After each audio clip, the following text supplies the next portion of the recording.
Grief is universal, and it isn't exclusive to the death of a loved one.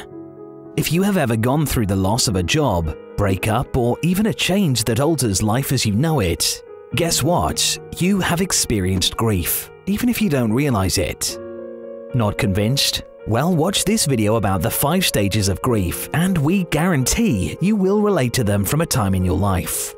If you are grieving now and it feels like there is no way out, you will find that there is indeed a light at the end of the tunnel. We will also tell you how to help someone who is grieving, because it is easy to feel helpless about knowing what to say or what to do. Taking this time to understand grief is essential because it can feel like you are alone, abnormal, or wrong, when in fact those feelings are very normal. You see, grief is very personal. The process is not very neat or straightforward, and it doesn't follow any timelines or schedules. You may cry, become angry, withdraw, feel empty, or sometimes even feel nostalgic and happy. None of these things are unusual or wrong. Everyone grieves differently, but there are a lot of common factors in the stages and order of feelings everyone experiences while grieving. So let's get into it. Stage 1. Denial. The first reaction is denial. In the first moment of loss, your entire reality shifts completely and there is an overwhelming feeling of loss. It is understandable that the natural reaction to these intense and sudden feelings is to pretend it isn't happening. This is because while you are processing what has happened, you are also trying to survive the emotional pain. Denial is a common defense mechanism, and it's not just about pretending the loss hasn't happened.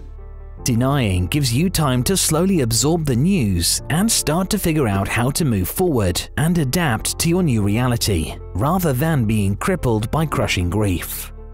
Here are some examples of what people say. After a breakup or divorce, they're just upset, it was a misunderstanding, everything will be fine tomorrow. After a job loss, they made a mistake, they'll call back tomorrow and say they need me. After the death of a loved one, she's not gone, she will walk through the door any minute. After a diagnosis of terminal illness, this isn't happening, the results must be wrong. As you move out of the denial stage, however, the emotions you have been hiding will begin to come back. You can't suppress all that sorrow forever, and this is when you can experience stage 2, anger. Where denial may be considered a coping mechanism, anger is a masking effect. When denial can't continue and you have to face the loss, you experience emotional discomfort again and become frustrated. That anger is a way to let out your emotions while hiding the vulnerable pain you carry and the fact that you are scared. It is common to feel like the situation is unfair and blame other people, which can make you feel even more alone because you are perceived to be hostile or unapproachable. Anger isn't always clear-cut fury or rage either. Sometimes it manifests as bitterness or resentment. Here are some examples of what people say in this stage. After a breakup or divorce, I hate him, he just made the biggest mistake of his life. After a job loss, they were a terrible company anyway, I hope they fail. After the death of a loved one, I told her to take care of herself and she didn't listen. After a diagnosis of terminal illness, why me? This is so unfair. Haven't I dealt with enough? But as this anger mellows out, you may begin to feel more of the emotions you have been pushing aside and to try and think more rationally. This brings you to stage 3, bargaining. When you start to process those emotions again, it is normal to feel vulnerable and helpless. In those moments of intense emotion, people will do almost anything to feel better and look for ways to regain control. In the bargaining stage of grief, you may find yourself creating a lot of what if and if only statements. You might even start trying to negotiate deals or directing your requests to a higher power, even if you didn't really believe in one before. That is because in situations beyond our control, we are reminded of our fragile humanity and try to appeal to something bigger than us to change the outcome. Bargaining like this gives you a sense of control over an out-of-control situation. It is also common to start reflecting on a time before the loss and focus on your personal regrets, like wishing you could go back and behave differently. Here are some examples of what people say during the bargaining stage.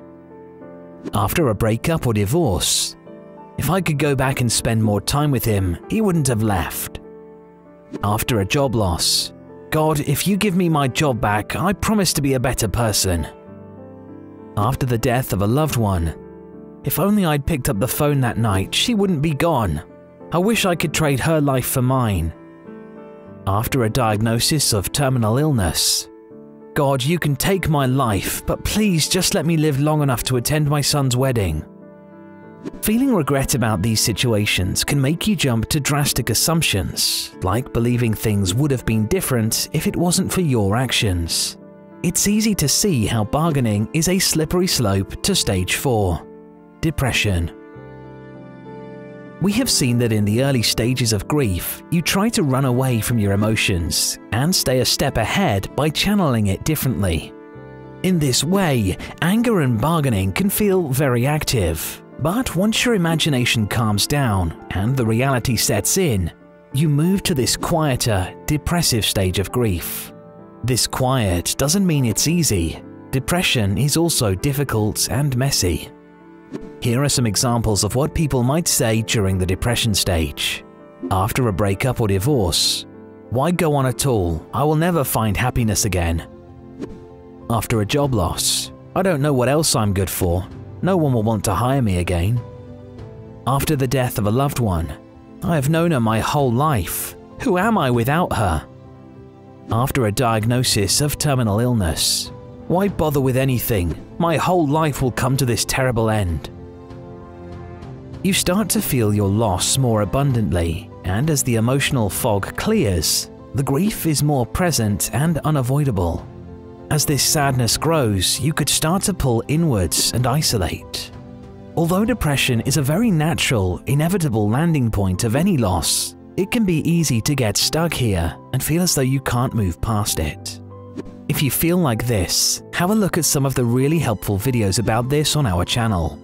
Eventually, you can help yourself move past this stage and come to stage 5, acceptance. This is not necessarily a happy or uplifting stage of grief, and it doesn't mean you've moved past the grief or loss. When you come to a place of acceptance, it means you are no longer resisting the reality of your situation or fighting to change it. You have accepted that it happened and have come to understand what it means for your life now. In this stage, you can still feel sadness and regret from time to time, but mostly you will have a calm and retrospective view of the situation with stable emotions. Here are some examples of what people say during the acceptance stage. After a breakup or divorce, "This was ultimately a healthy choice for me." After a job loss, "I can start a new path and have many choices ahead." After the death of a loved one, "I'm so fortunate to have had so many wonderful years together, and I will always cherish those memories." After a diagnosis of a terminal illness, "I have the opportunity to tie things up and make sure I get to do what I want in these final weeks or months." You may feel very different in this stage. That is entirely expected. You have had a major change in your life, and that upends the way you feel about many things. Look to acceptance as a way to see that there will be many more good days than bad, but there may still be bad, and that's okay. That's life. There is control in acceptance. Now you have an idea of what grief looks like. How do you help someone going through it? Well, it can be really difficult to know what to say or do when someone has experienced loss. You can do your best to offer comfort, but sometimes even your best efforts can feel pointless, awkward, and unhelpful. Here are a few tips you can use. Avoid rescuing or fixing. Remember, the person who is grieving does not need to be fixed. In an attempt to be helpful and ease their pain, you may offer uplifting, hopeful comments, or even try to deflect with humor. Although this intention is good, the approach can leave people feeling as if their pain is not seen, heard, understood, or valid. Don't force it. You may really badly want to help and for the person to feel better, so you might try to make them talk about the situation time and time again. Sometimes this can help them process their emotions, but if you do this before they are truly ready, it will not help them heal faster. If anything, this pressure can actually be an obstacle to their healing. Instead, you can share useful videos like this to help them understand what they are feeling in their own time. Give space and offer space. The best thing you can do is offer space for people to grieve, but let them know you are available. This lets the person know they have the freedom to process their loss however they want. They can choose to take space or choose to talk with you, depending on how they are feeling. They might not be ready to talk about it for a long time, so remember to provide understanding and validation while reminding them that you are there. So to summarize, the 5 stages of grief are denial, anger, bargaining, depression, and acceptance. Even though most people go through these 5 stages in this order, that doesn't mean everyone will. Remember what we learned at the beginning: grief is personal. That means it's possible you could begin coping with loss in the bargaining stage and find yourself in anger or denial next. You could remain in one of the 5 stages for months, but skip others entirely. For the entire process, you could need several weeks, or grief may be years long. It is even possible that you will feel something different every time you experience grief in your life.